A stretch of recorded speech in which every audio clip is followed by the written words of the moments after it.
मेरे इस नए ब्लॉग पर। तो आज मौसम बड़ा ही अच्छा था दोस्तों, तो हम लोग थोड़ी नेचर को देखने के लिए बाहर आए हुए हैं। तो हम लोग आज दोस्तों जा रहे हैं, बावली जा रहे हैं, जो करंजिया से 11 किलोमीटर दूर है जहाँ मैं रहता हूँ। तो चलिए दोस्तों देखते हैं कि यहाँ जाते हुए कैसा प्रकृति रहता है, कैसा सफ़र हमारा होता है। तो चलिए हमारे तो दोस्तों इस सफ़र पे मेरी रामचारी के साथ ही जाएंगे, क्योंकि यही तो मेरी साथी है जो हर जगह मेरा साथ नहीं छोड़ती। तो इसी में सवार होकर इसी की सवारी करके आज चलते हैं। बड़ी छोटा सा मोटो व्लॉगिंग भी कह सकते हैं आप, लेकिन चलो तो चलते हैं, फिर देखते हैं कितना टाइम हुआ है।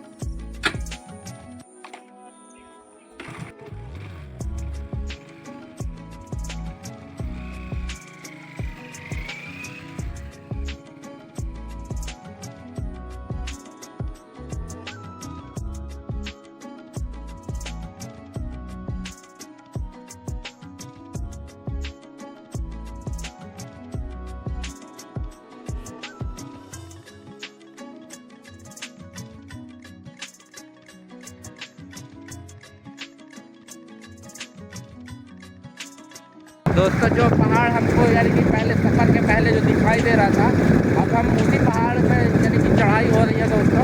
तो देख सकते हैं हम लोग पूरा टेक ही टेक मिल रहा है यहाँ पर पहाड़ में, यानी पूरा घाट ही घाट है। और यहाँ पर खाई भी है बाजू में छोटी सी। ये तो दोस्तों मुझे यानी कि ये जब मैं यहाँ कॉलेज जाता हूँ दोस्तों, तो ये अमरकंटक होते हुए जब मैं कॉलेज जाता हूँ तो ऐसा ही कुछ दृश्य दिखता है।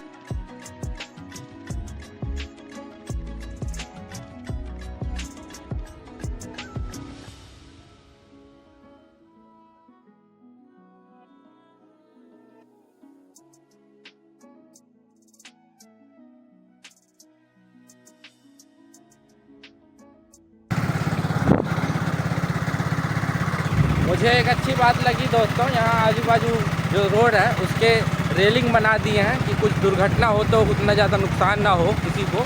इसलिए कई जगह पर देखिए दोस्तों, क्योंकि यहाँ बाजू में पूरी खाई है दोस्तों, कम से कम 70-80 फीट की खाई है दोस्तों, तो जिससे कि दुर्घटना होता है तो बहुत ही नुकसान हो सकता है। और ये देखिए दोस्तों कितना अच्छा चट्टान है, कितना बड़ा विशाल का चट्टान है। यह प्राकृतिक जो दृश्य है दोस्तों वो एक बहुत मोहित है।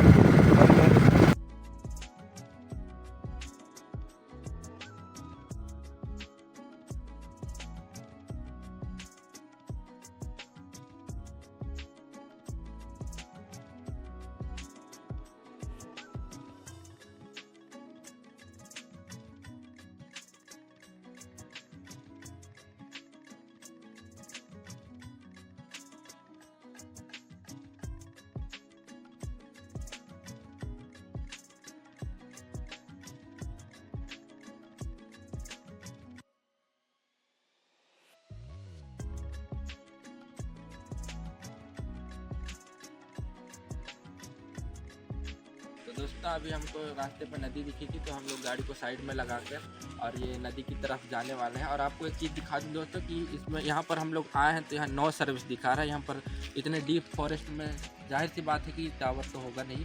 तो यहाँ पर कभी भी आप आइए तो ये सावधान रहिए कि यहाँ पर आपको सिग्नल की प्रॉब्लम होगी। तो चलिए अभी नदी की तरफ चलते हैं।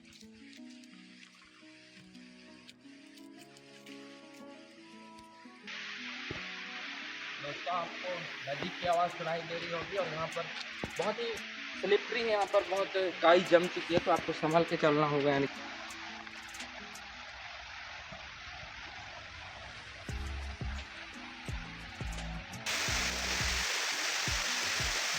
दोस्तों बहुत ही स्लिपरी है यहाँ पर तो गिरते गिरते बचा रही होगी। दोस्तों आपको तो आवाज़ आ रही होगी कि कितनी विशालकाय और कितनी अच्छी नदी है ये। तो ये देखिए दोस्तों कितनी शानदार नदी है, और यहाँ देख सकते हैं कितना चौड़ा ये नदी है। और आपको मैं एक बात बता दूं दोस्तों, यहाँ पर आप ये दृश्य को देखिएगा तो इस पर सावधानी भी बरतना बहुत ज़रूरी है कि आप ऐसा नहीं कि नदी देखते ही कूद जाओ उस पर कि भाई ये नदी है, अनजानी नदी है, कहीं गहरा तो कहीं कुछ भी हो सकता है यहाँ पर। तो आप लोग यानी इसका जो दृश्य है वो आप सावधानी से यानी कि कीजिए, जो कुछ भी आप कर रहे हैं इसका आनंद उठा रहे हैं तो दूर से और सावधानी से ठीक करिए। तो तो आपसे एक निवेदन है कि यदि आप ऐसी किसी प्राकृतिक जगह पर आएंगे तो ऐसा यानी कि ये कचरा ना फैलाएं, यानी कि ये हम ही लोगों का फैलाया हुआ कचरा है दोस्तों कि प्राकृतिक जगह पर भी हम लोग मानव ही कचरा फैलाता है। तो ये जो भी आप प्राकृतिक जगह में आए तो ऐसा कचरा ना फैलाएं, मैं आपका ये निवेदन करता हूँ, है ना। तो जैसे कई लोग आते हैं ऐसे पिकनिक मनाने के लिए, यहाँ पार्टी करने के लिए, तो मैं उनसे निवेदन कर रहा हूँ कि पिकनिक बनाइए, पार्टी कीजिए, लेकिन प्राकृतिक जो संपत्ति है उनको क्षति ना पहुँचाइए, क्योंकि ये हमारी ही प्राकृतिक संपत्ति है। ये यदि ऐसा हम उसको गंदा कर देंगे, उसको डिस्ट्रॉय कर देंगे तो वो हमारा यानी कि किसी काम नहीं आएगा, हमको इतना अच्छा जो व्यू मिल रहा है वो नहीं मिल पाएगा। इसलिए मैं आपसे निवेदन करता हूँ कि आप यहाँ पर आइए, पार्टी कीजिए, लेकिन जो गंदगी है उसको अपने साथ ही ले जाइए, है ना, यहाँ पर ना छोड़िए, है ना। दोस्तों फाइनली मुझे नीचे जाने का रास्ता मिल चुका है दोस्तों, तो मैं अभी यहाँ से नीचे जाऊँगा और आपको पानी की क्वालिटी दिखाऊंगा दोस्तों कि कैसा पानी है, साफ है कि कैसा मटमैला पानी है। तो आइए, कैमरा मैन को मैं निवेदन करता हूँ कि वो मेरे पास से आके थोड़ी शॉर्ट दिखाइए, क्योंकि यहाँ पर बहुत ज़्यादा स्लिपरी है दोस्तों। तो ये देखो दोस्तों, हम फाइनली नदी के पास में बहुत ही करीब में आ चुके हैं और पानी देखने से तो बहुत ही साफ़ लग रहा है दोस्तों।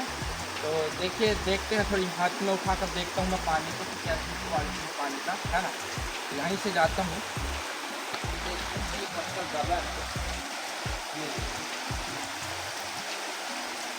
बहुत ही साफ पानी है दोस्तों। जो व्यू है आपको मैं बता रहा हूँ, ऐसा लग रहा है कि मैं किसी फॉरेन कंट्री में आ चुके हैं, जैसे ग्रीनलैंड वगैरह, ऐसा आइसलैंड में आ चुके हैं। ऐसा मैं एक्सपेक्ट नहीं किया था दोस्तों कि हमारे गांव के आसपास में ऐसा व्यू होगा। कि आप लोग देख ही पा रहे होंगे दोस्तों कि मैं पूरी तरह से पानी के बीच में आ चुका हूँ, नदी के बीच में। और ये पानी है दोस्तों, जो नदी का पानी है वो उस ऊंचे पहाड़ से आ रहा होगा दोस्तों, क्योंकि जो भी नदी का पानी है वो ऊंचे पहाड़ों से होकर मैदानी इलाके पे आता है। तो यही है दोस्तों, और ये पानी कितना नीला दिख रहा है दोस्तों, बिल्कुल अमृत की तरह इसका बिल्कुल दृश्य आ रहा है। ये देखिए कितना शुद्ध पानी है ये। और ये मुझे लगता है ये इतनी बड़ी नदी है दोस्तों, तो ये गर्मियों के टाइम में भी इस पर पानी होगी। और आपका यदि सपोर्ट रहा दोस्तों तो हम नेक्स्ट गर्मी में आएंगे यहाँ पर और देखेंगे कि यहाँ पर गर्मी में कैसा माहौल रहता है, पानी रहता है कि नहीं रहता है। तो जो नेक्स्ट यहाँ का जो व्यू मिलेगा आपको वो गर्मी के टाइम मिलेगा। जी आप कमेंट में बताइएगा कि हमको यहाँ पर गर्मी में आना चाहिए या नहीं आना चाहिए, है ना। नदी देखकर तो बहुत ही मज़ा आ गया। अब यहाँ से निकलना चाहिए क्योंकि काम भी बहुत हो रहा है, और फिर रामप्यारी के पास पहुँच के डिसाइड करते हैं कि हमको कहाँ आगे जाना है कि अब लौटना है ना। तो चलिए रामप्यारी के पास।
दोस्तों हम लोग चारा दादर पहुंच चुके हैं। वैसे तो दोस्तों हम लोग बावली तक ही आने वाले थे, लेकिन हम लोग का थोड़ी प्लान में चेंज हुआ और चारा दादर पहुंच गए। और यहाँ पर लिखा हुआ है दोस्तों, धन्यवाद, आपकी यात्रा मंगल में हो। तो यहीं तक का ही ब्लॉग था दोस्तों, और यहाँ भी धन्यवाद बोलती हैं और मैं आपको भी धन्यवाद बोल रहा हूँ। तो धन्यवाद दोस्तों ब्लॉग को देखने के लिए। और जो नेक्स्ट ब्लॉग रहेगा वो हमारा रहेगा बिजोरी टू करंजिया टू बिजोरी का ब्लॉग रहेगा। तो बाय दोस्तों।